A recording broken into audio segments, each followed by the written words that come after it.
What you're about to hear is a true story. It contains descriptions of real crimes and real consequences. Some details may be unsettling. Listener discretion is advised. While we strive for accuracy, some details may be disputed or incomplete. This podcast is for informational purposes only and is not intended to speculate or accuse any individual beyond what has been established in the public record. In late 2009, life felt full. People were heading into the holidays, rushing through malls with arms full of gifts. Radios were loud with pop songs you couldn't escape.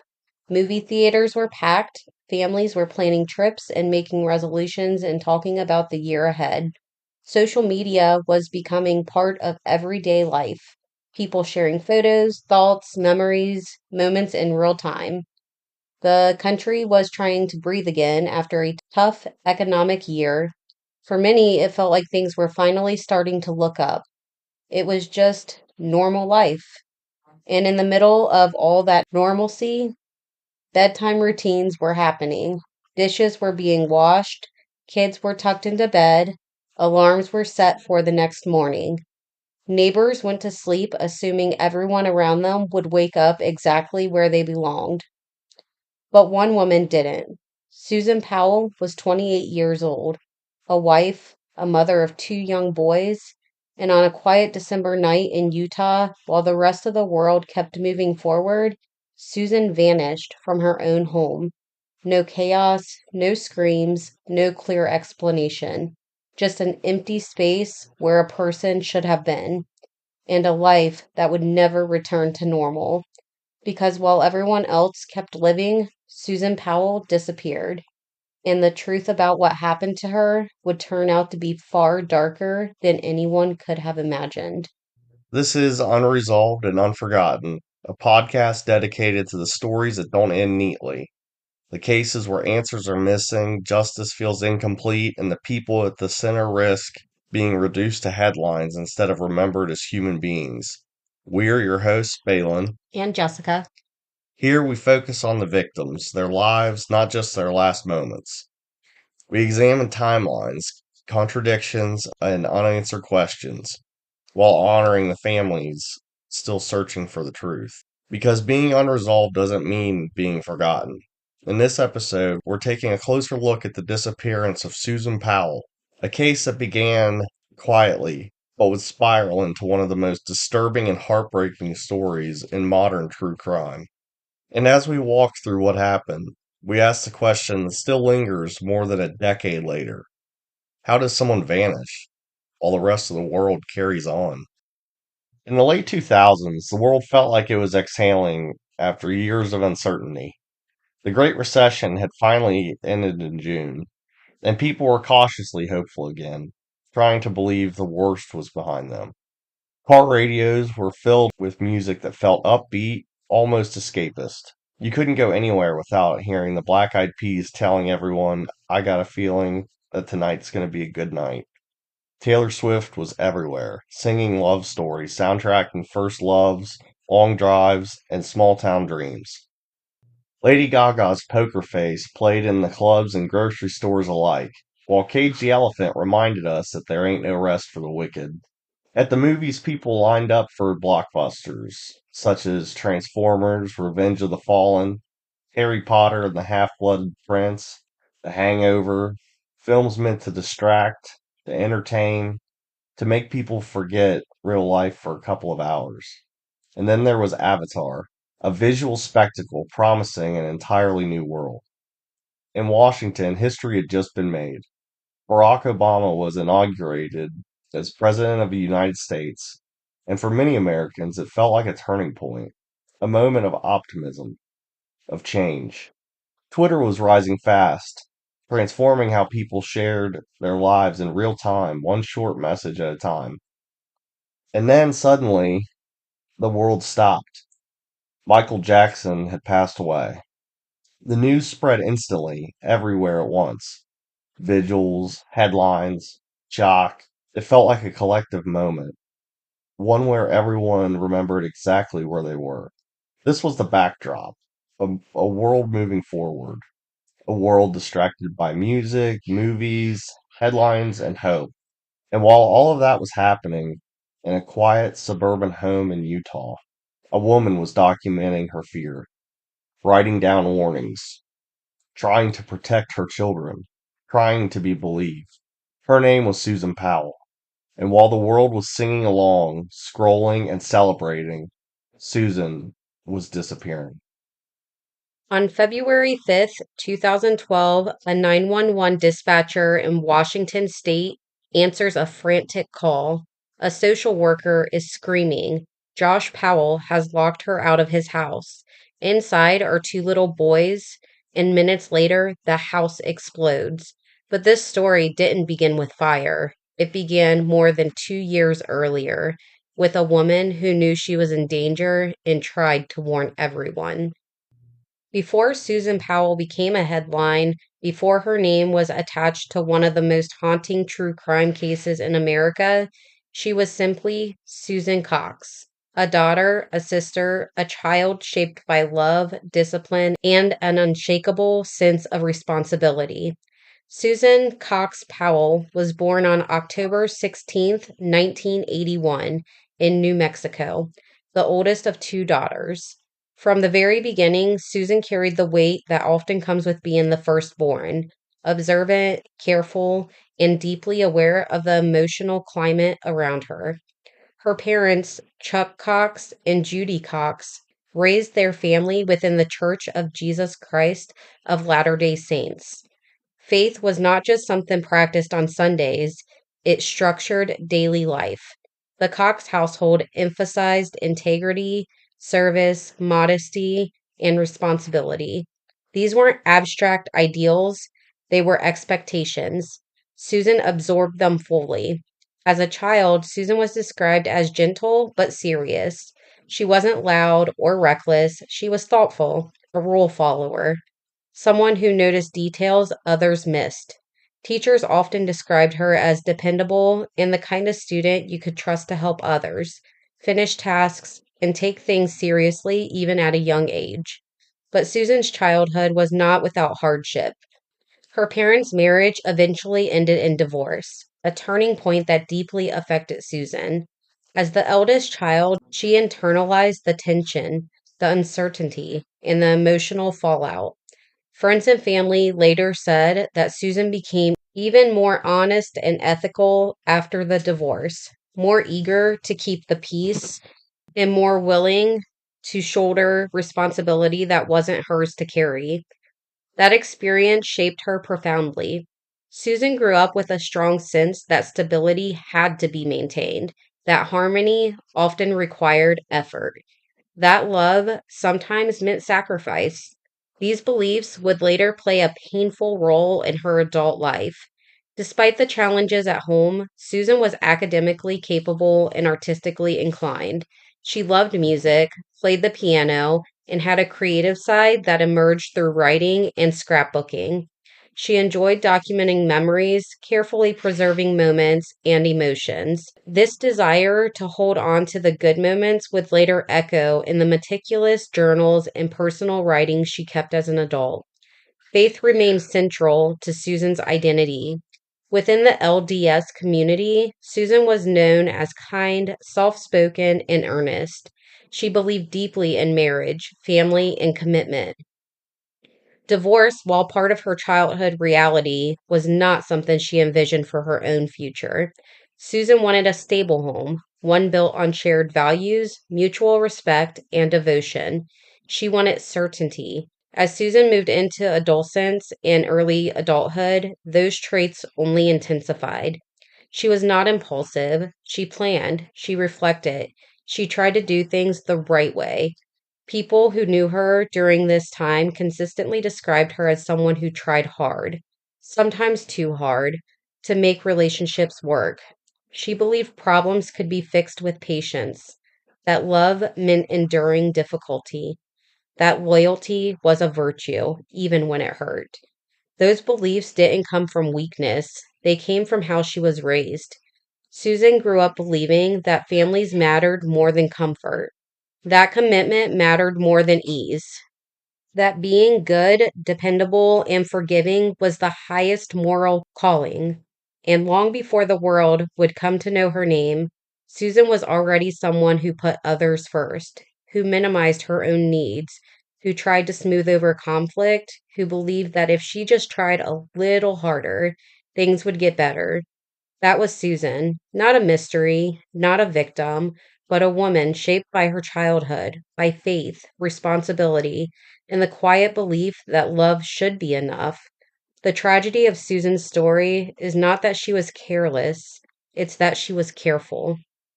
I don't trust him. If something happens to me, someone needs to know. Take care of the boys. Susan's careful foresight would later reveal a chilling story, one of fear, control, and a life that may have been at risk far earlier than anyone could have imagined. Joshua Powell was born on January 20th, 1976, in Puyallup, Washington, to Stephen and Terica Powell.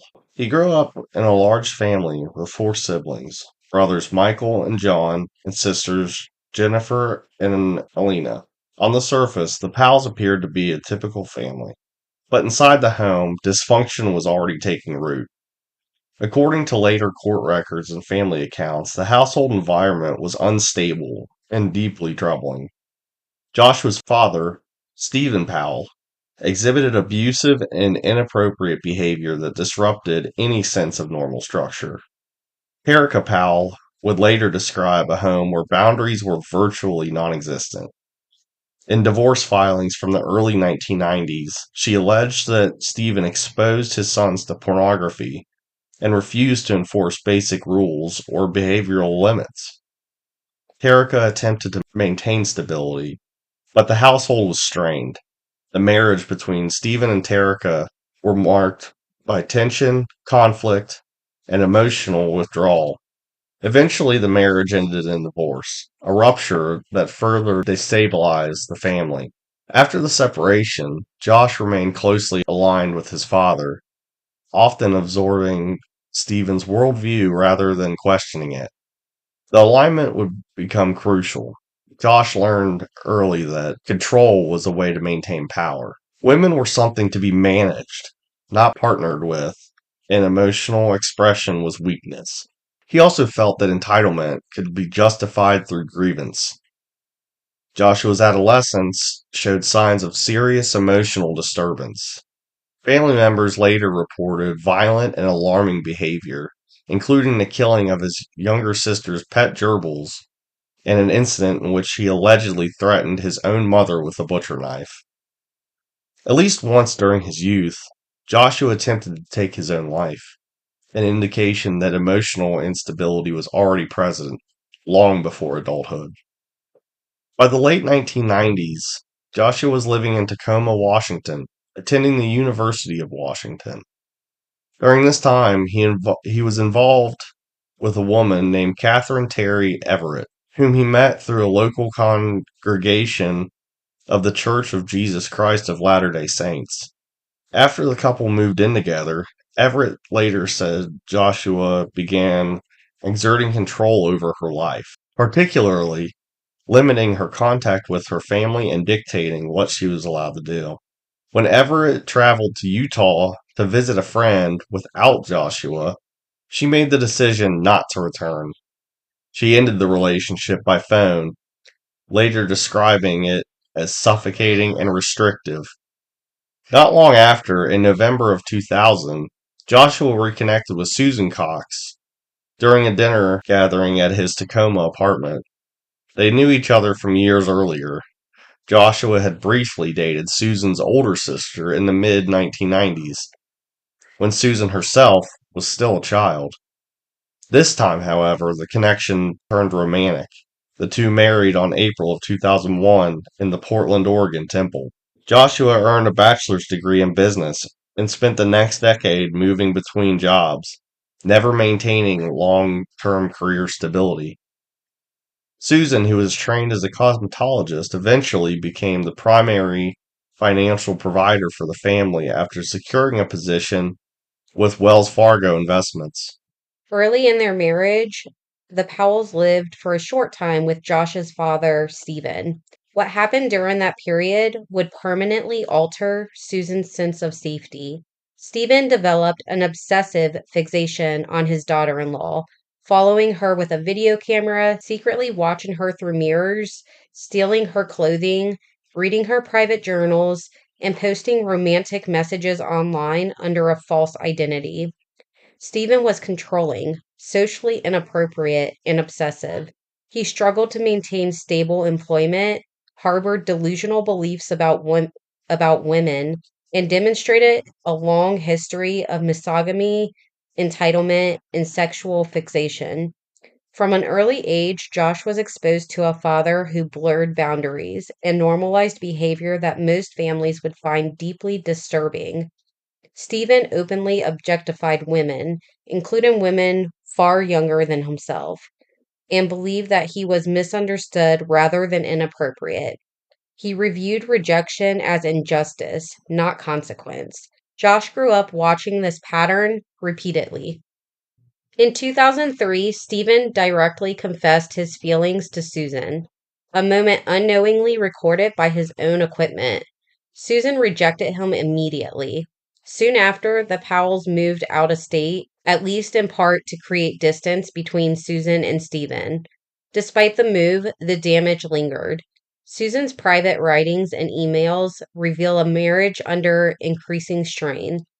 She expressed frustration over Josh's refusal to attend church, his continued loyalty to his father, despite Stephen's disturbing behavior, and what friends described as Josh's increasingly controlling tendencies. Financial stress compounded the emotional turmoil. Josh accumulated massive debt, eventually filing for bankruptcy in 2007, with liabilities exceeding $200,000.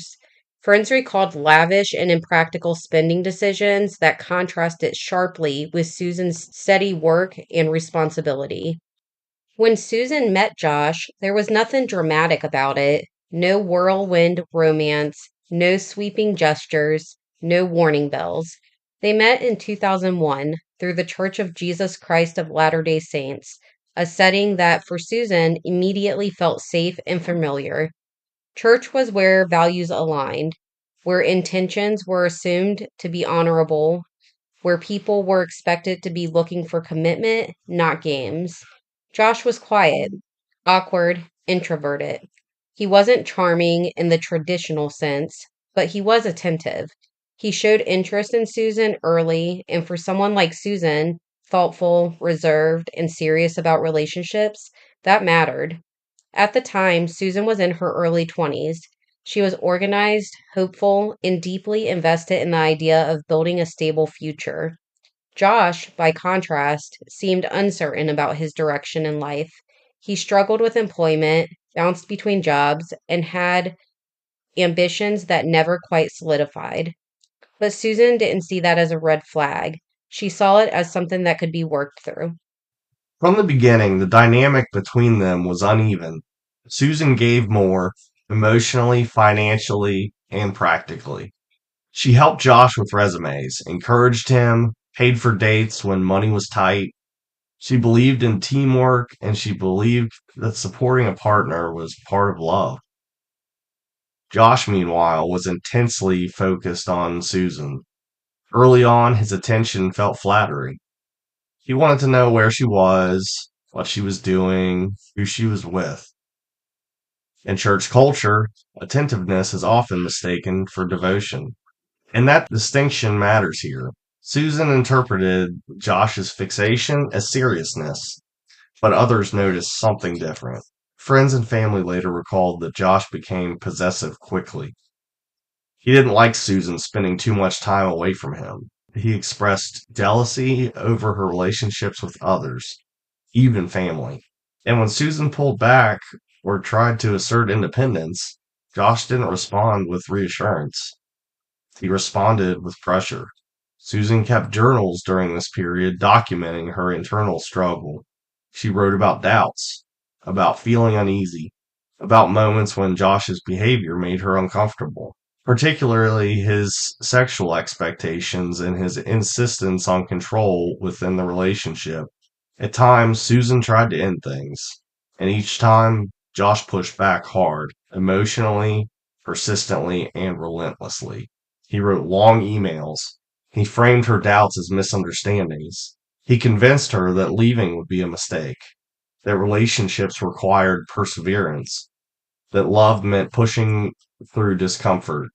And Susan listened because Susan had been raised to believe that commitment mattered, that relationships required effort, that walking away was something you did only after exhausting every option. As the relationship continued, Josh began asserting stronger opinions about Susan's appearance, her behavior, and her choices. He criticized her weight. He monitored her spending. He questioned her loyalty. These weren't explosive arguments. They were quiet erosions, small moments, subtle control, lingering guilt, and Susan once again tried harder. When Josh proposed, it wasn't a fairy tale moment, it was complicated. Susan felt conflicted. Her journals felt hesitation, fear, and hope existing side by side. She wanted marriage. She wanted stability. She wanted to believe that things would improve once they were officially committed, and Josh promised they would. On April 8th, 2002, Susan Cox married Josh Powell in a ceremony tied to their shared faith. To the outside world, it looked like a fresh start, a young couple beginning their life together, a hopeful chapter opening. But beneath the surface, the foundation was already cracked. Susan entered marriage believing that love meant sacrifice, patience, and endurance. Josh entered marriage believing he was entitled to control. And from the very beginning, their relationship was not built on balance, but on power. This was not the start of a mystery, it was the quiet beginning of a tragedy. When Susan married Josh, she believed the hardest part was behind them. Marriage, in Susan's mind, was supposed to bring stability, commitment, security.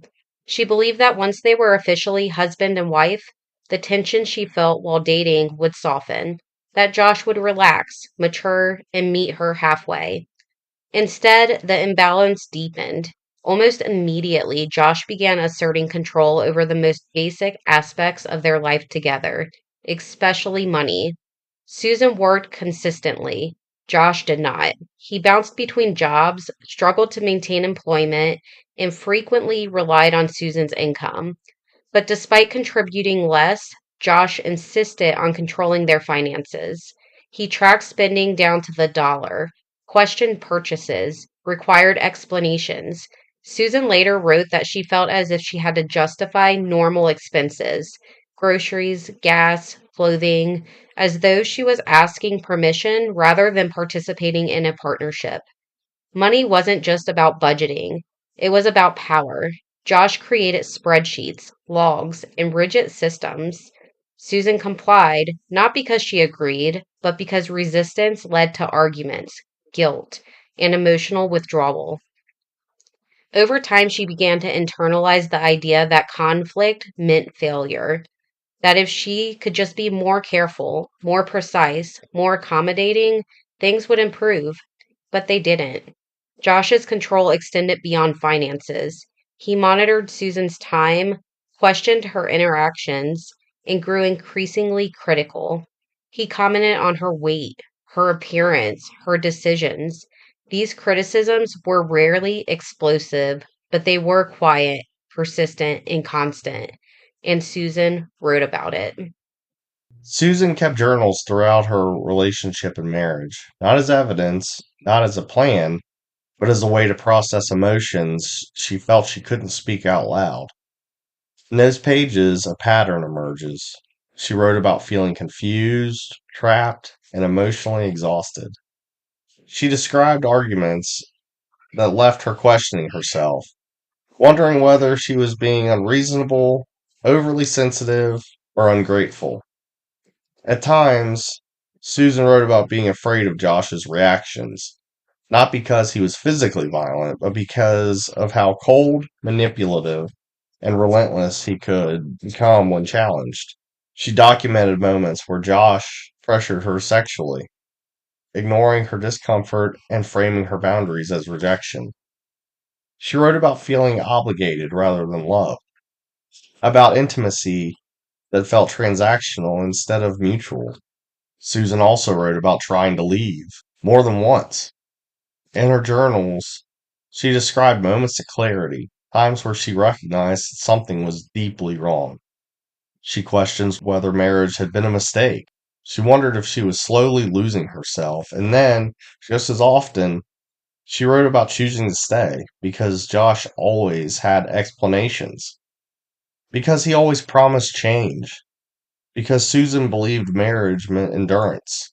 She wrote about praying for guidance, about wanting to be a good wife, about hoping that patience would eventually be rewarded. These entries were especially haunting, not because Susan didn't see the warning signs, but because she saw them clearly. She just believed it was her responsibility to fix them. Josh, meanwhile, became increasingly dependent on Susan while simultaneously demeaning her. He criticized her competence while relying on her income. He demanded control while offering instability. And slowly, Susan's world began to shrink. Friends noticed that she became quieter. Family sensed something was wrong.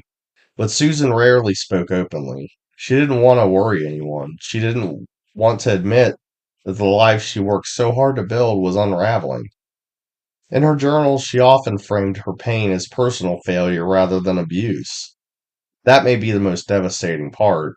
Susan did not disappear because she was naive. She did not stay because she was unaware. She stayed because she believed in commitment, because she believed love meant sacrifice, and because she was slowly being conditioned to doubt her own instincts. Her writings are not just reflections, they are warnings, and they were records. They are proof that Susan understood far more than the world ever gave her credit for. And as we move deeper into this story, those journals become impossible to ignore. Because long before Susan vanished, she was already telling us exactly who Josh was and exactly how dangerous that imbalance had become. From the outside, Josh's family had already raised concerns, but no one could have predicted just how invasive or how dangerous Josh's father would become. Stephen Powell was not simply overbearing, he was obsessive. From the earliest days of Susan and Josh's marriage, Stephen fixated on Susan in ways that crossed every imaginable boundary. What began as inappropriate comments quickly escalated into a pattern of harassment that Susan found deeply unsettling. Stephen openly expressed sexual interest in Susan, not privately, not subtly, but brazenly. He commented on her appearance, her body, her clothing. He framed his remarks as admiration, but they were invasive, persistent, and unwanted. Susan was uncomfortable, and she documented it. In her journals and her communications, Susan described feeling unsafe around Stephen. She wrote about how he stared at her, lingered too close, and made remarks that left her feeling exposed and humiliated. This was not misinterpretation. It was not awkwardness. It was predatory behavior. Stephen didn't stop at his own words. He photographed Susan obsessively, often without her consent. He recorded conversations. He kept journals of his own, pages and pages detailing his fixation on her, rationalizing his feelings, and blaming Susan for not reciprocating attention that she never even invited. Even more disturbing, Stephen shared these thoughts openly, including with Josh. Josh did nothing. Not only did he fail to protect Susan, he minimized her discomfort. He dismissed her concerns. He reframed Stephen's behavior as harmless, exaggerated, or misunderstood. And in doing so, Josh sent a devastating message to his wife. Your boundaries do not matter. Susan pleaded for distance. She asked Josh to limit contact. She expressed fear and anxiety about being around his father, but Josh refused to set firm boundaries, often prioritizing Stephen's feelings over Susan's safety. At times, Josh even sided with his father. Stephen's behavior escalated further after Susan tried to push back. He became resentful, hostile. He framed himself as the victim, claiming Susan was cruel, manipulative, or teasing him intentionally. In his writings, he portrayed Susan as responsible for his obsession. This pattern, blame the woman, excuse the man, mirrored the dynamic Susan was already living inside her marriage. Eventually, Stephen's behavior became so disruptive that Susan and Josh moved in with him temporarily, a decision that only intensified Susan's distress. Living under the same roof as a man who openly desired her left Susan anxious, isolated, and constantly on edge. There was no refuge, no safe space, no ally. Stephen Powell was not a background figure in Susan's life. He was a looming presence, one that eroded her sense of safety and reinforced the reality that even her own family structure, she could not expect protection. And as disturbing as Stephen's actions were, what made them more dangerous was this: Josh allowed them. When Susan became a mother, everything changed, and somehow nothing did. In 2005, Susan gave birth to her first son, Charlie Powell. 2 years later, her second son, Braden Powell, was born. Motherhood came naturally to Susan. She was attentive, patient, and deeply bonded to her children. For the first time in her adult life, Susan felt anchored by something that gave her clarity. Her boys were her world.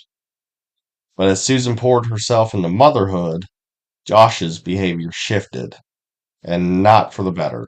Josh became increasingly detached from parenting responsibilities while maintaining strict control over the household.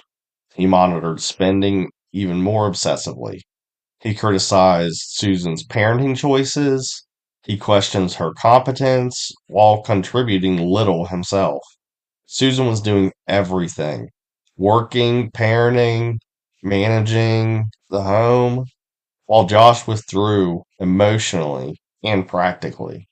And with two young children, Susan's ability to leave, to escape, or even imagine a different life became increasingly limited. Her isolation deepened.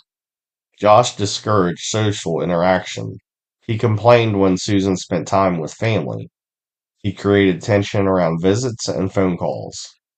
Slowly, Susan's support system narrowed, not through overt prohibition, but through guilt, pressure, and exhaustion. She was tired, she was overwhelmed, and she was alone. Susan's journals during this period reflect a woman stretched thin. She wrote about feeling invisible, about losing herself, about how her days revolved entirely around meeting everyone else's needs, while her own went unmet. At the same time, Josh's instability worsened.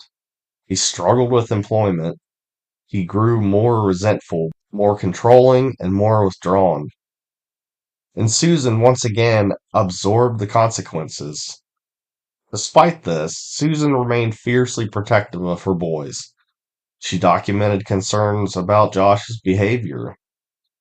She worried about his influence, and she questioned whether the environment they were growing up in was healthy. And quietly, she began to plan.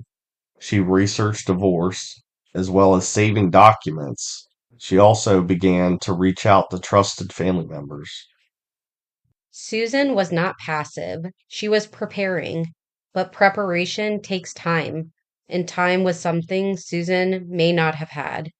Because while Susan's world revolved around bedtime routines, school schedules, and keeping her children safe, the forces closing in around her were growing darker, more unstable, and more dangerous by the day.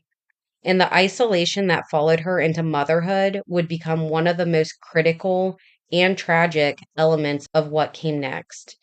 Susan began documenting everything with new urgency. Her journals became more detailed, less hopeful, more factual. She recorded Josh's behaviors, his moods, his financial control, and his emotional volatility.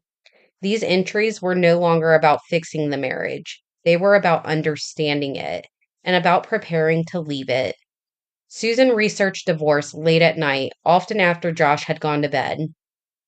She looked into custody laws, she saved important documents, and she made copies of records and kept them where Josh wouldn't notice.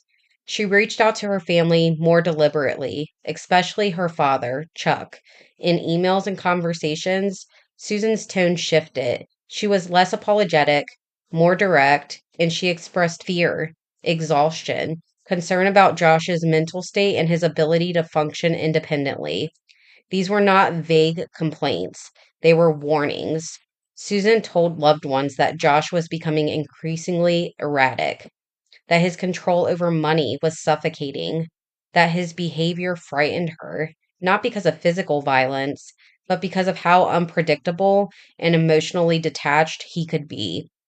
She worried about what might happen if she tried to leave, and yet she still planned to.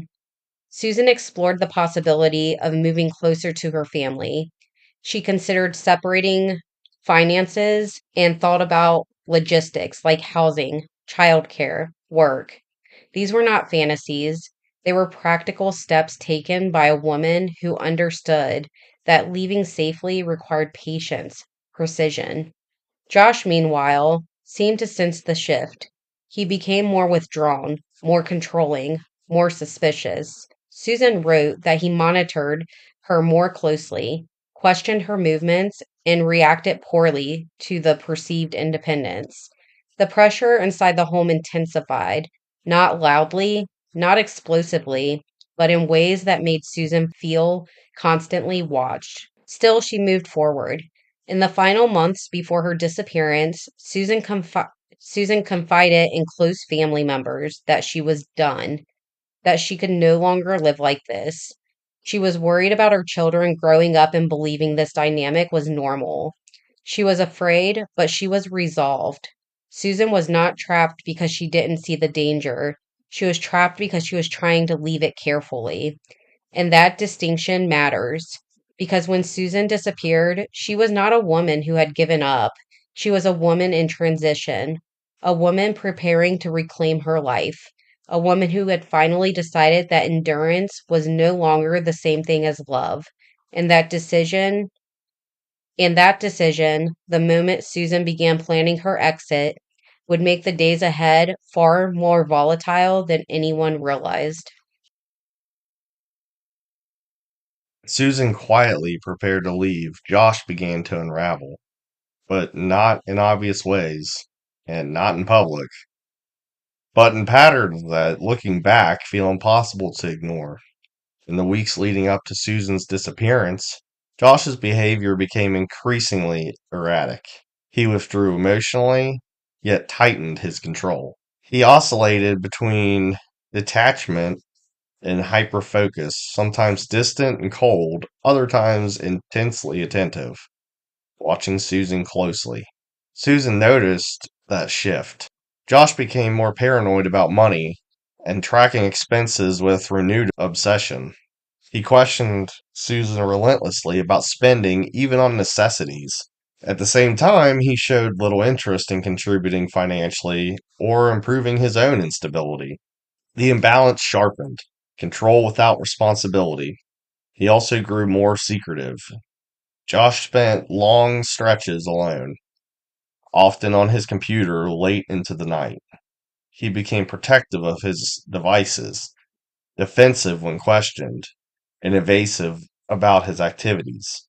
Susan wrote that she felt as though there was an internal world Josh inhabited, one she was not allowed to enter. At home, the atmosphere grew heavy. Josh's mood swings became more pronounced. He could be flat and emotionless one moment, then tense and irritable the next. Small disagreements escalated quickly. Silence was often used as punishment. Susan felt she was walking on eggshells, measuring every word, every movement. Friends and family later recalled that Susan seemed increasingly anxious during this period, more guarded, more tired. She confided that Josh's mental state worried her, that she felt he was becoming more unpredictable as she asserted independence. And then there was the cold. Josh showed disturbing lack of emotional connection, not just toward Susan, but toward the marriage itself. He spoke about separation in detached transactional terms. He seemed to view Susan less as a partner and more as an obstacle to be managed. Susan sensed danger, even if she couldn't yet name it. She told loved ones she was afraid of Josh's reactions if he knew she was planning to leave. She worried about how he might respond to losing control, especially over the children. She expressed concerns that he did not handle stress or rejection well. And yet, outwardly, everything still looked normal. Work, the kids went to daycare, and life continued. That contrast, normal routine layered over rising instability, is one of the most chilling aspects of this case. In the final days, Susan's resolve hardened. She made plans. She talked about the future, one without Josh. She envisioned safety, distance, and a fresh start. Josh, meanwhile, appeared to be closing in. He asked more questions, tracked more details, and pressed more tightly. Whatever internal conclusions Josh had reached, he was no longer processing them calmly. And as December moved forward and winter tightened its grip on Utah, the space between who Susan was becoming and who Josh needed her to be grew impossibly wide. Something was about to break. By early December 2009, the ground beneath Susan was no longer stable, even if the routine of daily life tried to pretend otherwise. Susan was still going to work, still taking the boys to daycare, still managing the household. But beneath the surface, she was preparing for change. In the days leading up to her disappearance, Susan's conversations with family carried a different tone, quieter, but more serious. She spoke about the future in conditional terms, about needing distance, about wanting safety for her children. She did not sound panicked, she sounded resolved. At home, the atmosphere was tense. Josh was increasingly withdrawn, barely engaging in conversation, yet hyper aware of Susan's movements. He watched her more closely, asked more questions. His mood his mood felt heavy, not explosive, but compressed, as if something was being held down rather than worked through. Susan felt it. She wrote that the house no longer felt peaceful, that Josh's presence felt unpredictable, that she was constantly measuring her words. The emotional space between them had become vast and irreparable. Then came the weekend. On the evening of Sunday, December 6th, 2009, Susan followed her normal routine: dinner, dishes, preparing for the week ahead. The boys were put to bed. Nothing outwardly unusual was reported. No signs of a major argument, no screaming neighbors, no disturbance that would draw attention. And that normalcy is precisely what makes what followed so disturbing. At around 5 p.m., Susan was last seen outside her home by a neighbor. She seemed calm, collected, and going on about her evening routine. Nothing out of the ordinary. Josh was inside with their two young sons, Charlie and Braden. By early evening, Susan returned home from errands or church related activities. She prepared dinner. The family interacted. Again, everything appeared normal. Sometime after the children were asleep, Susan vanished. There were no confirmed witnesses, no phone calls, no credible sightings. The night Susan Powell disappeared. Sunday, December 6th, 6:30 p.m. to 7:30 p.m. Inside the Powell home in West Valley City, Utah, the evening appears routine. Susan prepares dinner, tidies the house, and begins winding down for the weekend. The boys, Charlie and Braden, are fed, bathed, and put into pajamas. There are no known phone calls to police, no reports of an argument, no witnesses reporting raised voices. To the outside world, this is an ordinary Sunday night. 7:30 p.m. to 8:30 p.m. Susan puts the boys to sleep in their shared bedroom. This is the last confirmed time anyone outside the household can reasonably assume Susan is alive and present in the home. Josh later claims Susan goes to bed shortly afterwards. There is no independent verification of Susan being seen alive after this point. 8:30 p.m. to 10 p.m. This is where the timeline fractures. According to Josh Powell, Susan is asleep in the master bedroom. He claims nothing is unusual, but investigators later note Susan's phone is not used, no outgoing messages are sent, no confirmed activity from Susan occurs. This 2 hour window is considered critical, the first period where something could have happened without detection. 10:30 p.m. Josh later tells police that around 10:30 p.m., he decides to take his two young sons on a spur of the moment camping trip in December in Utah at night with toddlers. He claims Susan is asleep and knows nothing about it. There is no evidence that Susan was aware or agreed to this plan. 10:30 p.m. to 11 o'clock p.m. Josh claims he dresses the boys, loads them into the minivan, and prepares supplies. Notably, he does not wake Susan, he does not leave a note, he does not contact anyone. Susan's purse, shoes, coats, and medication remain inside the home, items she would never leave without. 11 o'clock p.m. to 12:30 a.m. Josh states he leaves the house with the boys sometime after 11 p.m. Cell phone data later confirms Josh's phone moves away from the residence. Susan's phone does not. At this point, if Susan was alive and in the home, she would be alone. In the early morning hours, December 7th, 12:30 a.m. to 1:30 a.m. Josh claims he drives to a remote area and camps with the children. Investigators later find no clear campsite setup, no campfire evidence, questionable logistics for toddlers at those temperatures. This hour is heavily scrutinized and widely disputed. 1:30 a.m. to 3 o'clock a.m. Josh claims he abandons the camping trip and returns home during the early morning hours. He later says that upon returning, Susan is gone. There are no witnesses, no confirmation that Susan left on her own. 3 o'clock a.m. to 5 o'clock a.m. If Josh's story is accurate, this is when Susan would already be missing. Josh does not call police. He does not call family. He does not report his wife missing. The house remains quiet. 5:30 a.m. to 6 o'clock a.m. Josh wakes up with the boys. Susan is still not present. He does not panic. He does not alert authorities. He prepares for the day. This delay becomes one of the most troubling aspects of the case. 8:30 a.m. Susan does not arrive at work. Coworkers are immediately concerned. This is completely out of character. Calls go unanswered. 11 o'clock a.m. Police are finally notified, not by Josh, but through growing concern from Susan's workplace and family. When officers arrive, they find Susan's belongings still inside the home, no signs of a struggle, Josh calm, controlled, and detached. Susan is officially considered missing.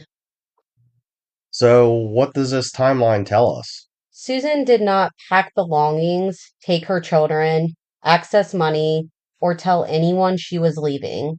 However, this was not a planned disappearance. This was a disappearance that happened inside a narrow, silent window while the rest of the house slept, or at least pretended to.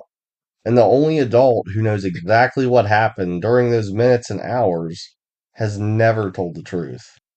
So let's break down the first 48 hours a little more. When Susan Powell failed to show up for work on the morning of Monday, December 7th, 2009, alarm bells rang almost instantly. Susan was dependable, punctual, organized, and communicative. She didn't miss work without notice. She didn't disappear without explanation. By mid-morning, coworkers began calling her phone. No answer. They contacted family. Still nothing. By late morning, concern turned into fear. December 7th, hours 1 through 6. West Valley City Police arrived at the Powell home just before noon. Inside, officers found what they didn't expect from a voluntary disappearance: her wallet and identification, and personal items she relied on daily. Nothing appeared packed, nothing appeared staged. Susan had not prepared to leave. Josh Powell was home with the boys. He appeared calm and detached, even. He did not ask urgent questions. He did not demand immediate searches. He spoke carefully, almost clinically. Then he told the police his story. Josh claimed that the late Sunday night he had taken his sons camping, spur of the moment, while Susan slept. He said he returned hours later to find her gone. Officers were immediately troubled. Camping with toddlers in freezing December temperatures in the middle of night without telling anyone. It made no sense. Hour 6 to 12 of the investigation. Police began checking Josh's account. Cell phone data confirmed Josh's phone traveled away from the house late Sunday night, but Susan's phone never moved. It stayed behind and was inactive. Investigators examined the minivan Josh used. They found inconsistencies, items that didn't align with spontaneous camping trip, and signs that suggested the vehicle may have been cleaned. Josh's behavior also stood out. He avoided eye contact, gave vague answers, corrected himself mid sentence, and provided details that didn't match follow up questions. Officers noticed that he seemed more focused on controlling the narrative than even finding Susan. Hours 12 through 24. By the evening of December 7th, police no longer viewed this as a routine missing person case. Susan's family arrived in Utah and immediately raised concerns about Josh. They told investigators about Susan's plans to leave, Josh's controlling behavior, and Stephen Powell's disturbing obsession. This context changed everything. Susan hadn't disappeared randomly, she had been preparing to leave, and that made her disappearance far more dangerous. Josh consented to interviews, but not to full cooperation. He was guarded, calculated, and emotionally flat. He did not ask to search for Susan himself. He did not express visible panic. Investigators later said this lack of urgency was quite chilling. Hours 24 to 36 of the investigation. Search efforts expanded. Police canvassed the neighborhood, and flyers were distributed. Family members searched desperately. However, Josh did not join them. Instead, he isolated himself. Police attempted to reconstruct Susan's final movements. No financial activity, no communications, no sightings, and no indication she left voluntarily. Everything pointed inward, to the home, to the marriage, and to the man still living there. Hours 36 to 48. By Tuesday, December 8th, investigators quietly shifted their working theory. This was no longer just a missing person, it was a suspected domestic homicide. Josh Powell was not named a suspect publicly, but privately he was the focus. Police requested further interviews. Josh became more resistant. He sought legal advice. His cooperation also narrowed. Susan's family knew then, before the public did, that something was terribly wrong, because in just 48 hours, every possibility had collapsed except one. Susan Cox Powell did not walk away from her life. Something happened to her inside her own home, and the man who should have been searching for her was instead protecting himself. And this was only the beginning. Going back a little more to the timeline, police said that GPS and travel was inconsistent. Between 12:30 and 1 a.m., Josh drove the family minivan away from the home, and cadaver dogs would later alert to traces of Susan's blood inside the van and in the house. According to Josh, by 1 to 3, he claimed he tried to set up a campsite, but the snowstorm prevented it. Again, no physical evidence ever supported this. Josh then stated that between 3 to 4 is when he returned home with the children, but the timeline was inconsistent, and again, no one could confirm it. That's when morning came. At 8 a.m., the children had not arrived at daycare, and staff attempted to reach her with no answer. Neighbors began to notice unusual activity. The house was quiet, suspiciously quiet. Police were called around 10 a.m. When officers entered the Powell home, they found it eerily undisturbed. The only unusual detail, two fans blowing on a damp spot on the sofa, evidence of a cleanup attempt. Josh was questioned. Initially cooperative, his story about the midnight camping trip began to unravel. The blood traces in the home and van, the personal items left behind, the inconsistencies all pointed to one conclusion: Susan had not left voluntarily. Throughout the day, the investigation expanded. Police examined emails, phone records, and the family minivan. They interviewed neighbors and friends, but Susan remained missing. Later, it would emerge that Josh had driven over 800 miles in under 24 hours across multiple states, further deepening suspicion. The night of December 6th through 7th, 2009, was the last time anyone outside the family saw Susan alive. It was that night her careful, organized life collided with the dark reality of her marriage. Every detail that night, the midnight trip, the van, the fans, the unanswered calls, would become pieces of a puzzle investigators would never fully solve. Susan disappeared. Her children remained. And the man meant to protect them would ultimately be responsible for the unimaginable tragedy that followed. Josh's public demeanor, however, was very calm. He attended work, he talked to neighbors, and he took the boys to school. But behind the scenes, he was carefully controlling the narrative. He limited contact with Susan's parents and friends. He refused to answer some police questions. He also gave conflicting statements about where he and the boys had been during the night of her disappearance. When pressed for explanations, he leaned on vague accounts of errands or the midnight camping trip. Family and friends later revealed that Josh often projected a calm, normal appearance while manipulating or concealing reality behind closed doors. As police dug deeper into the Powell family, attention turned to Stephen Powell, a man whose behavior towards Susan had been disturbing long before she disappeared. Stephen Powell was not a passive bystander. He was also very obsessed. During the investigation, police seized Stephen's computers, cameras, journals, and storage devices. What they found was quite alarming and deeply unsettling. Stephen had kept extensive written journals detailing his fixation on Susan. Page after page documented his thoughts, fantasies, resentment, and entitlement.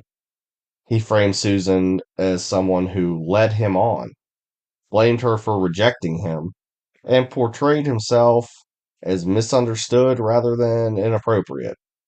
This was not private reflection. It was obsession recorded in ink. Police also discovered thousands of photographs Stephen had taken, many of Susan, without her knowledge or consent. He had followed her movements, documented her routines, and fixated on her body, clothing, and behavior. Even more disturbing, Stephen had recorded conversations and monitored communications, building a private archive centered almost entirely on Susan. Investigators determined that Stephen had crossed into criminal territory long before Susan disappeared. In 2010, Stephen Powell was arrested and charged with voyeurism, lewdness involving Susan Powell, and stalking related offenses. He was later convicted.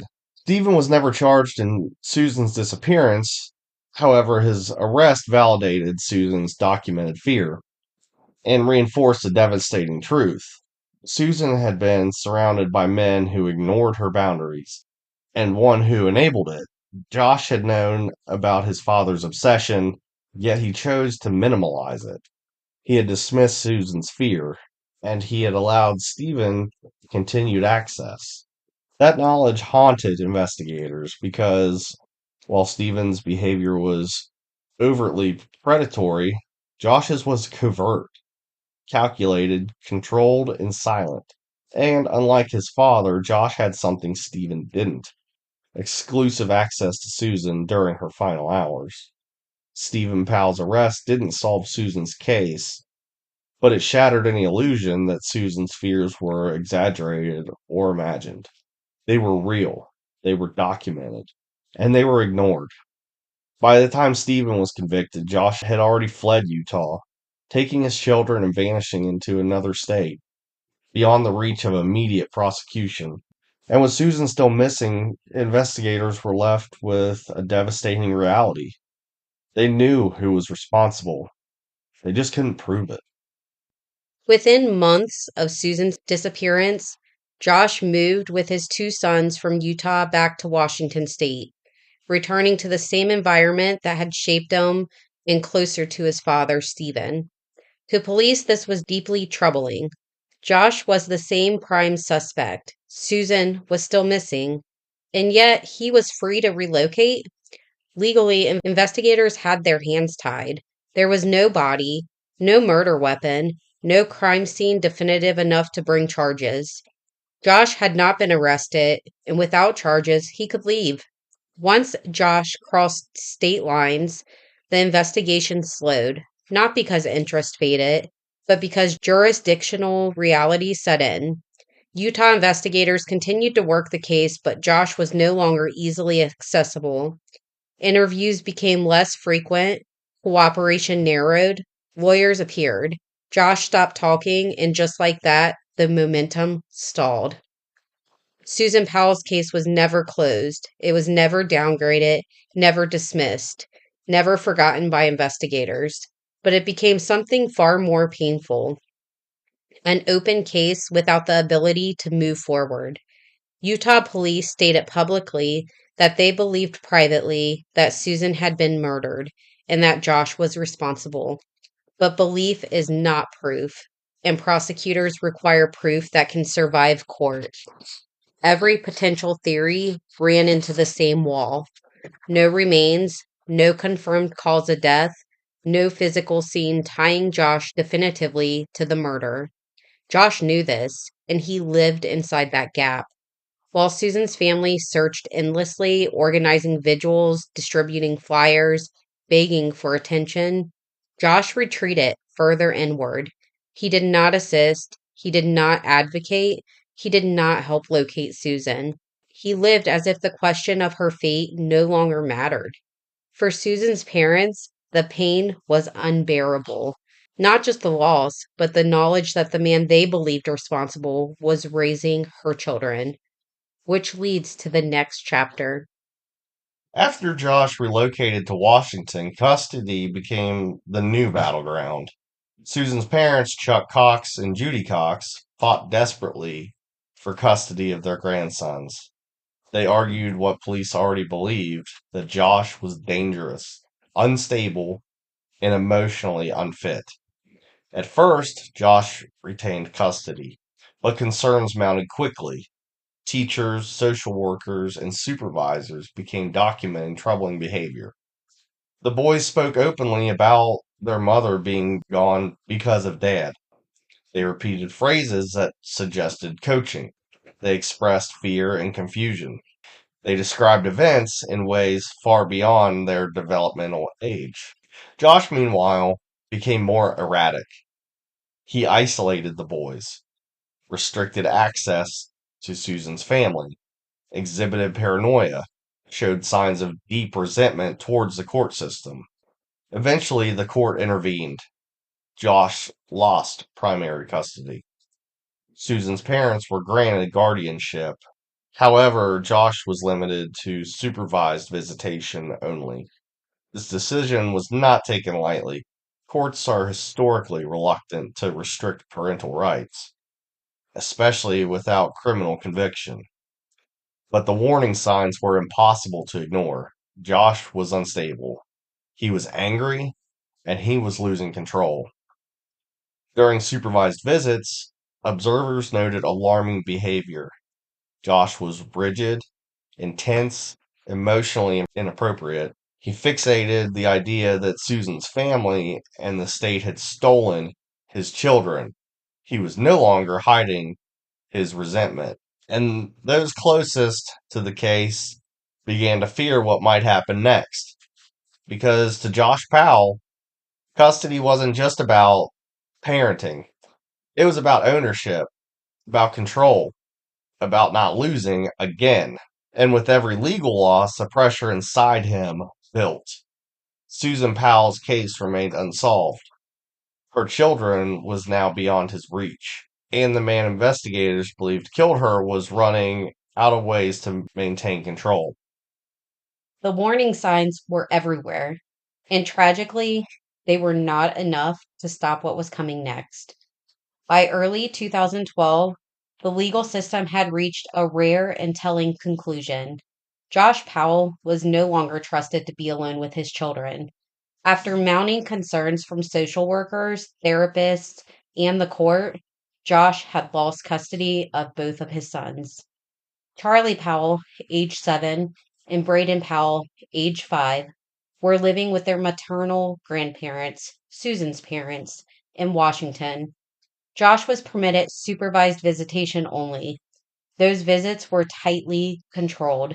They took place under observation and were time limited. And they were meant to protect the boys, but even under supervision, red flags persisted. Josh was described as intense and rigid. He spoke in absolutes. He fixated on grievances. He framed himself as a victim of the court, of Susan's family, and of the system itself. He repeatedly expressed resentment over losing control over his marriage, his children, and the narrative surrounding Susan's disappearance. Professionals involved in the case later said Josh exhibited a profound inability to tolerate loss. That mattered because the visit scheduled for February 5th, 2012 was not routine. It was much different. On that Sunday afternoon, a state appointed social worker arrived at Josh Powell's rental home in Puyallup, Washington, to supervise a visit with Charlie and Braden. This was not supposed to be dangerous. It was supposed to be brief. It was supposed to be monitored. As the boys arrived at the door, something immediately felt wrong. Josh was agitated. He was abrupt. He was not following protocol. Within seconds of the door opening, Josh forcefully pulled both boys inside and slammed the door shut, locking the social worker out. She ran, she called 911. And at this point, we would like to share the audio from those 911 calls. And as a trigger warning, these calls can be disturbing. I think my brother might be in trouble or something. What's going on with your brother? He's, I don't know, he's sending weird emails, he's saying goodbye and stuff, and it's okay, what address is your brother with that? I don't know his address offhand, but I can take someone there. What state of Wisconsin is it with that? God, I don't know. I just know how to get there. I don't know what city does it live in, ma'am? I gotta know something, so I can just help you out. Okay, do you have any idea what class street you live off of? I don't know, but I can drive there and I can tell you. What's your brother's last name? Powell, Powell. His first name? Josh, Josh. Okay, what makes you think there's a problem with Josh?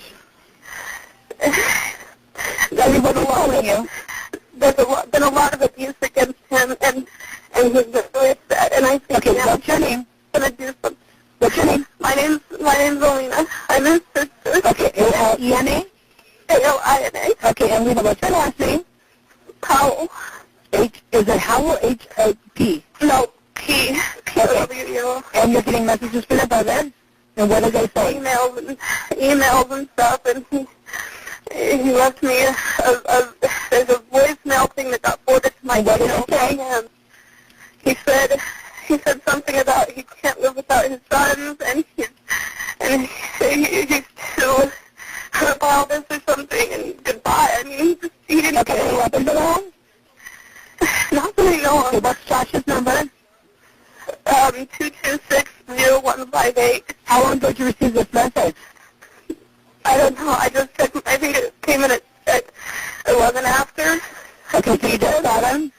Just now, just a few minutes ago. So about 5 ago?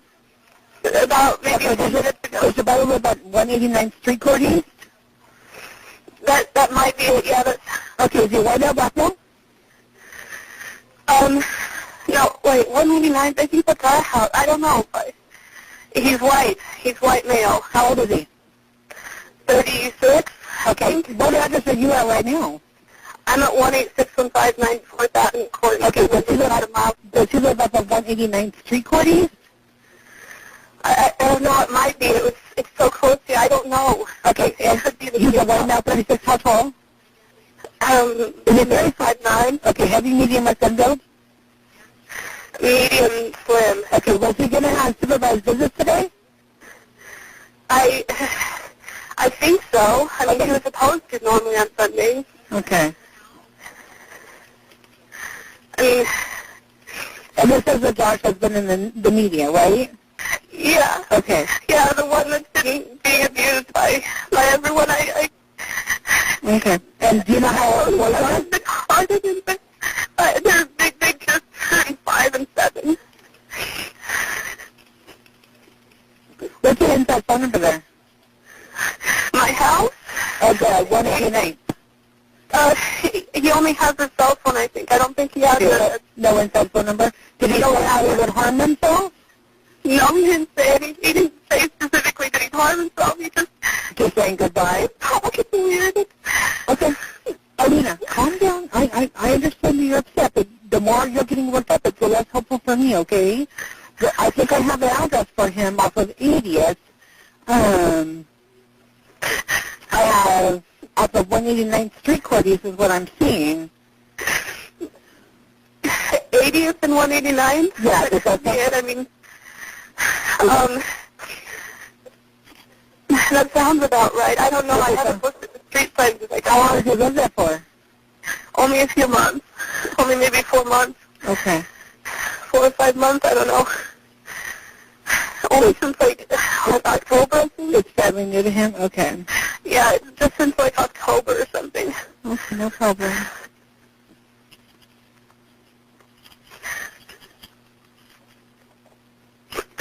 I mean, I know this stuff has been hard on him. The abuse is extremely difficult. What else did the email, Alina, I need you to calm down, okay? What else did the email say? Nothing. He sent several emails saying stuff about how to handle his property or something, how to cancel utilities. I don't know. There's different emails. Okay. And they started a while ago, and at first I didn't even think anything of it because there was some weird email that came in this morning that I just dismissed. Okay. And it didn't say anything from him. It was just some kind of forward or something. Okay, no problem. I dismissed it. Yeah, I'm going to put a call for this up. I think I have a valid address. If there's a way for you to get us a, confirmation on the address, give us a call back, but I'll go do a welfare check at that. Is he home by himself that you're aware of? I don't know. He might be. Okay. He might be home. I don't know. What does he drive?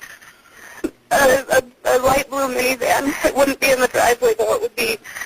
He keeps his van in the garage, so, nobody's not going to know by the van in the driveway. Okay, so just to let you know, we have a call, and if you can get a good specific address, I need you to call us right back, okay? And reference call number 442. Okay. Okay? Listen, I have a call from the address I think he's at, but I need to know if you can get a confirmation on that address. So can you do that and give us a call back? The only way to do that would be if I drive over there, and I'm terrified to drive over there. Well, we're sending an office over there, so I just need to know where we're going. We're not asking you to make any contact with him. We'll have the officer do that. I'm not afraid of him. He'd never hurt me. I'm afraid of seeing something. I don't want to see it. Alina, you are not helpful when you're crying. You have to understand. We're putting a welfare check in, but without a good confirmation of an address, I don't know where he's at. I need you to take a deep breath, calm down. Okay, you're getting yourself all worked up, and I understand that he's upset. I understand the concept of what's going on, but I need you to calm down. That's not helpful for you to cry and not be able to help us with our information. So that way you can find out where he lives and confirm that for us so we know what address to send the officers to. Only driving over there. Okay, that's the only way that you can find out. Then that's fine. If you don't want to drive over there, understand. We'll send the officer over to where we think he might be. If you get a different address, call us right back, okay? Okay. Okay, bye-bye. Bye. Reporting. Hey, I'm on a supervised visitation for a court-ordered visit, and something really weird has happened. The kids went into the house, and the parent, the biological parent, whose name is Josh Powell, will not let me in the door. What should I do? What's the address? It's 8119, and I think it's 89th. I don't know what the address is. Okay, that's pretty important for me to know. I'm sorry, I can't. Just a minute. Let me get in my car and see if I can find it. Nothing like this has ever happened before at these visitations, so I'm really shocked. And I could hear one of the kids crying, but he still wouldn't let me in. Okay, it is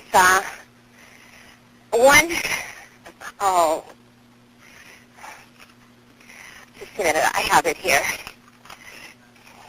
You can't find me by GPS? No.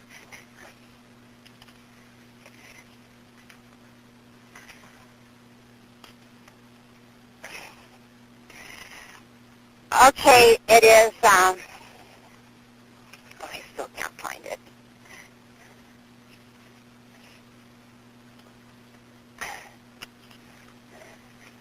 But I think I need help right away. He's on a very short lease with DSHS, and CPS has been involved. And this is the craziest thing. He looked right at me and closed the door. Are you there? Yes, ma'am. I'm just waiting to know where you are. Okay. It's 8119 189th Street, Court East, Puyallup, 98375. And I'd like to pull out of the driveway because I smell gasoline and he won't let me in. You want to pull out of the driveway because you smell gasoline, but he won't let you... He won't let me in. He won't let you out of the driveway? He won't let me in the house. Whose house He's got is the it? kids in the house and he won't let me in. It's a supervised visit. I understand. Whose house is it? Josh Powell. Okay, so you don't live there, right?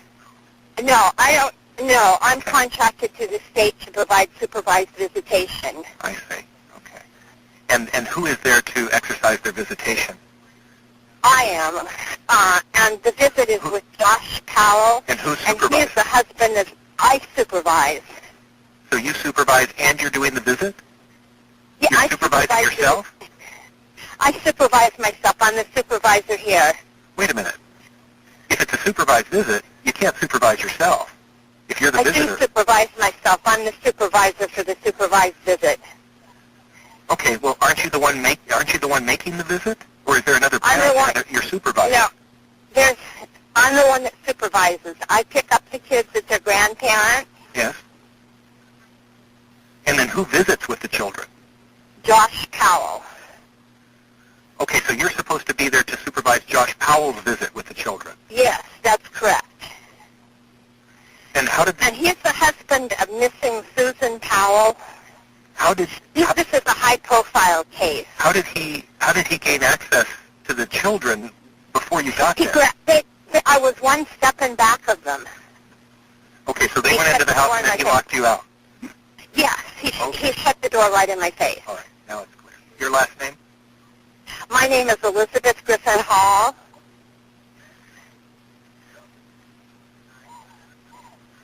Griffin Hall is hyphenated? Yes.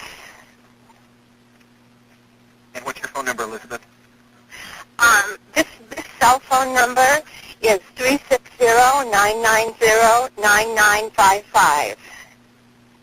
And what agency are you with? Foster Care Resource Network.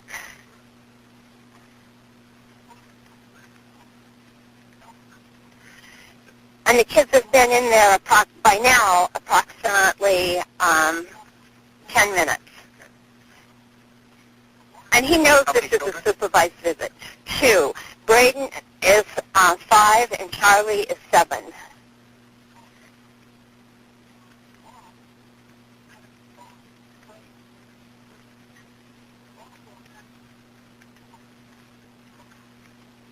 And the dad's last name? Powell, P-O-W-E-L, L. 2 L's? 2 L's at the end of Powell? Yes. His first name? His first name is Josh. Black, white, Asian, Hispanic, native? He's white. Date of birth?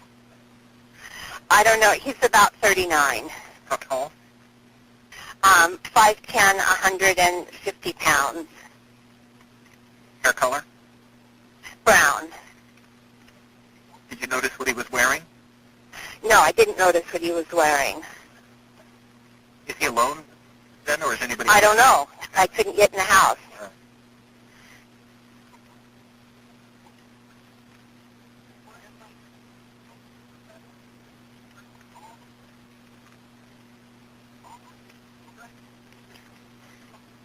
Are you in a vehicle now or on foot? I'm in a vehicle. I'm in a Prius, a color? 2010 Prius, What color with is the doors locked. But he hasn't opened the door. Ma'am, I rang the careful. doorbell and everything. What color I is it? begged him to let me in. Elizabeth, please listen to my questions. What color is the Toyota Prius? Gray, dark gray. And the license number? I don't know. I can look.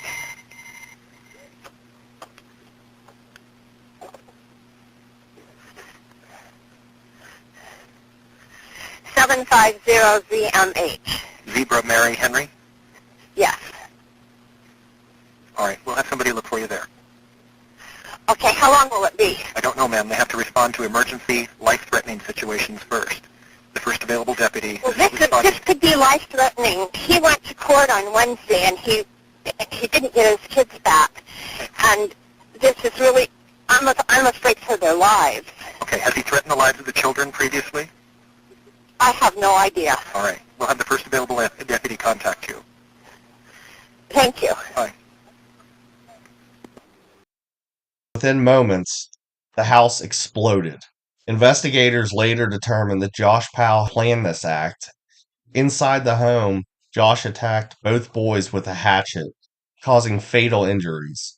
He then ignited gasoline that had been deliberately spread throughout the house, triggering a massive explosion and fire. Josh Powell died in the blast. Charlie and Braden died with him. The explosion was so violent that it destroyed the home and sent flames into the surrounding neighborhood. First responders arrived quickly, but there was nothing they could do. 3 lives lost in minutes, and any remaining hope of learning exactly what happened to Susan Powell vanished with Josh.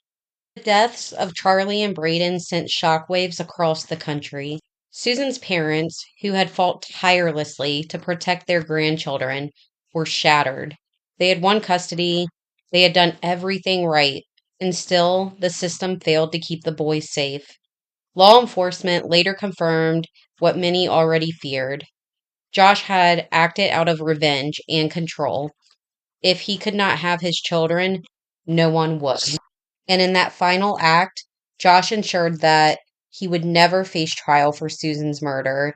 Susan's body would likely never be found, and the truth would remain incomplete. After the tragedy, police stated plainly what they had long believed: Josh murdered Susan. They reiterated that her body was likely disposed of in a remote location and that Josh's silence, followed by his death, ensured it would never be recovered. Susan's case remains officially open, unresolved, unforgotten.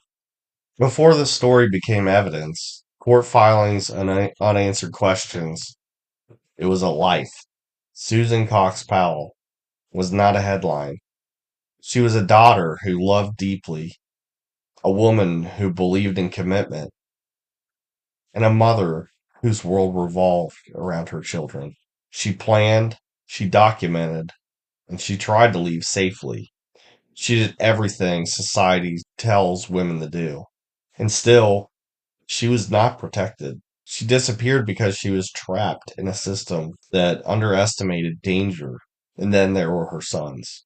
Charlie Powell and Braden Powell were bright, curious, and loving little boys. They adored their mother. They had trusted the adults around them. They survived loss no child should ever have to understand. And yet, they were still failed.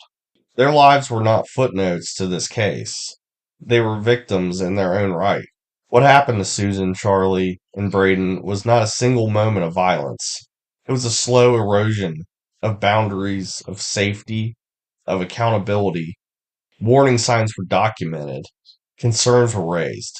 Fears were voiced. And still, it ended on tragedy. Remembering them means more than recounting how they died. It means acknowledging what they endured. It means listening to the warnings Susan left behind. And it means refusing to let their story be reduced to what went wrong instead of what could have been prevented. Susan deserved freedom. Charlie and Braden deserved protection. All three deserved to grow old together. They were loved, they mattered, and they will not be forgotten. So this was a really hard case for us to research. There was a lot of aspects that were really hard and weighed very heavily, especially with it involving kids. I wanted to ask you, what part of this case lingers with you the most after being able to do the complete research on it? So I think it's probably got to be Susan's voice and the videos that she made, her journals, her emails, everything that she did to try to document the fact that something was wrong. Because she obviously knew that something was wrong, but it must have been just so hard for her to find a way out. Um, she made a video of her walking around her home and just filming all of her things and said, if something happens to me, I'm just trying to document everything that I own. Another thing that's just really hard is the 911 calls. There was just not very much a sense of urgency to them. I mean, I know there was might not have made a difference, but still, it could have something could have changed the outcome. And it's hard to think that had action have been taken more immediately, those kids could possibly still be here with us. But that's just all speculation. So, but on another note, I mean, Josh Powell, the father and husband, he never confessed. So, all signs pretty much point to him, but do you think we already know the truth? So, yes, I think the evidence, the behavior, the timeline, it all tells a story. And even without a confession, silence can be just as loud as words.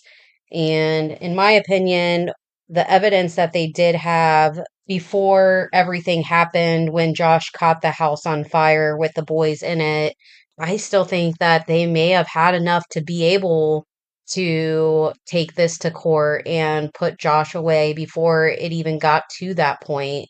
I know there wasn't a lot that tied him to it, such as a body and stuff like that, but uh, the entries that you were just talking about, the documentation between all of them, the father, him, Susan, like just everything, what the boys talked about after this happened. There was supposedly the youngest boy, Braden, I believe, had drawn a picture and it only had three people in the car. And when asked where their mom was, he stated that she was in the trunk. And then later stated that they had taken a trip with her in the trunk and mommy got out of the car and never got back in to come home. So I just think there was just so much telling evidence that it would have been worth a try Although I understand that you don't want to take something like that to court. Also, not having full evidence, because if they're found now not guilty, then obviously there's laws in place to not be able to potentially try to convict them again. So it's a tough one, but I do feel like there was a lot of evidence against him still. So just as disturbing as the whole situation with Josh was, then there was his dad Steven, which Steven is just as disturbing in this whole case. Do you think that he helped Josh or just enabled him? Okay, so let's talk about Stephen Powell because I feel like there's a special place in hell for people like him. Not only did he have this weird obsession with Susan.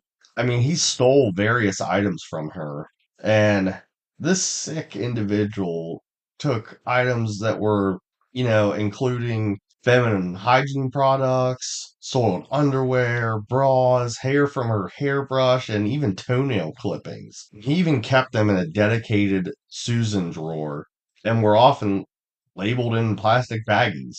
Now, on a car ride with him and Susan in July 2003, he confessed his love to her. And it was even recorded on his camcorder. And after she rejected him, he just continued on with obsessing over her, writing songs about her, about his lust for her.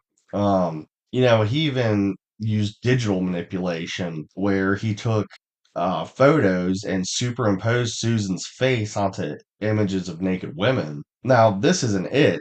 I mean, he had hundreds of photos of women that were, from voyeurism. Some of them as young as 8 years old. So he was definitely he was deranged. He had something wrong with him.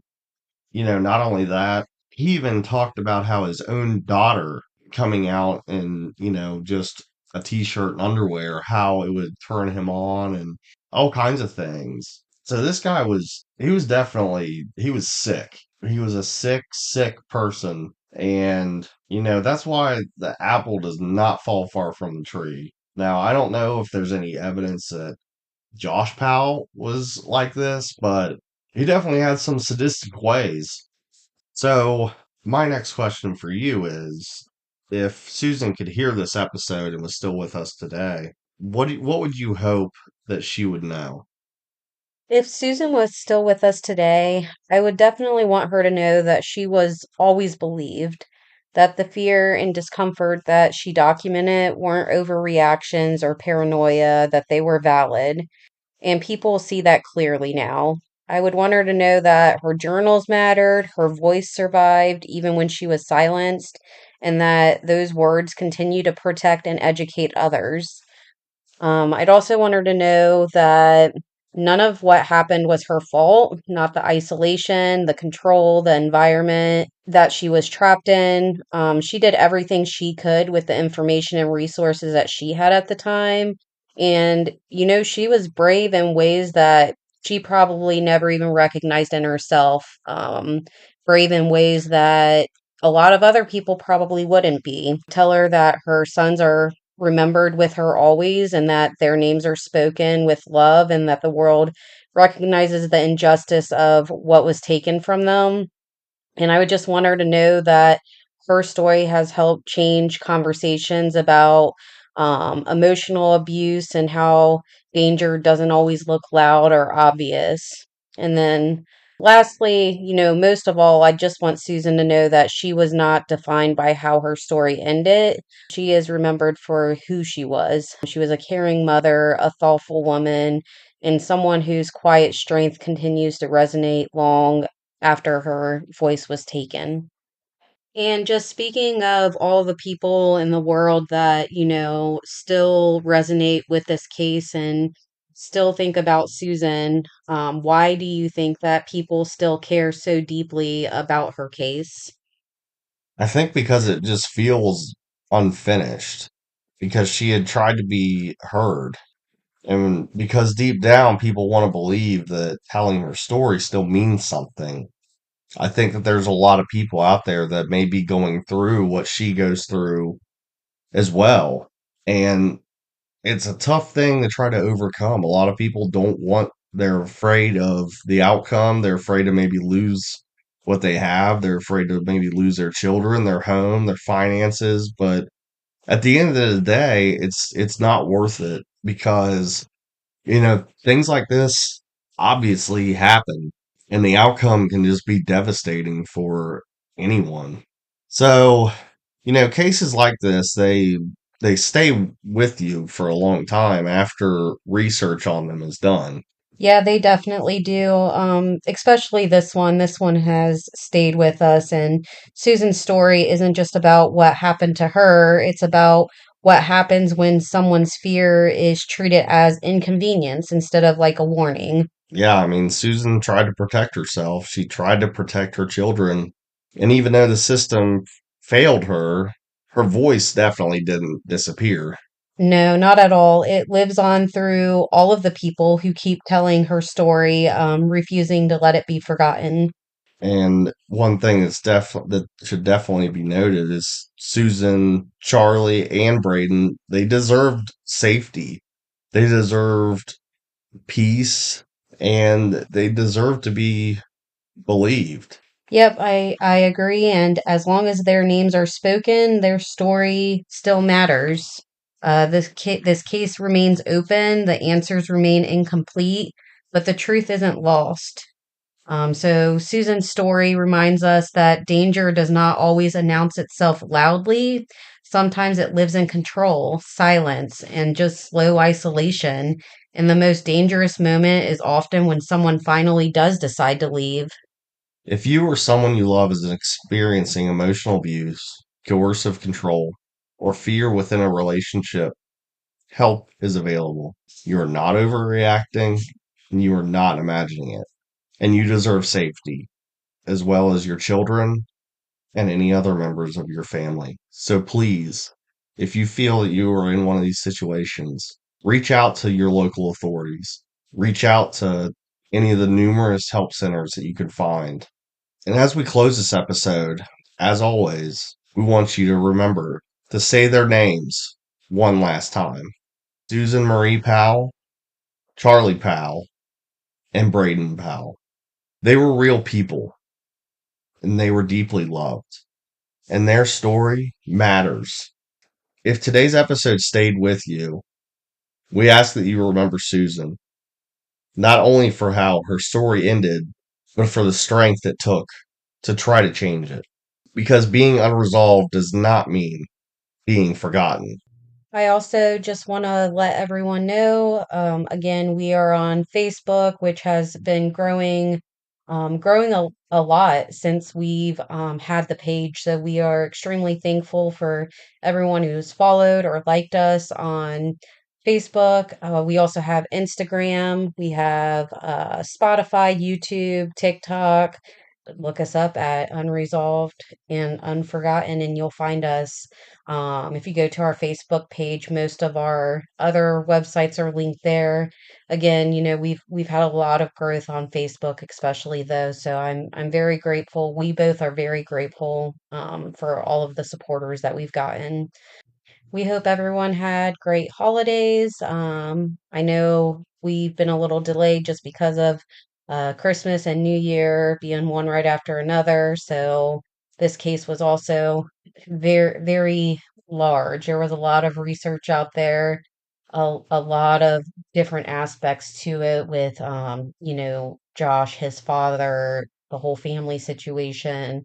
So it took quite a bit of time in between the holiday stuff to get it together. But we're back and we're at it, and we'll have a new episode coming up here soon. So definitely make sure you subscribe, especially maybe on Spotify, Facebook, and YouTube. Those are going to be the main places that you'll see information for the podcast itself.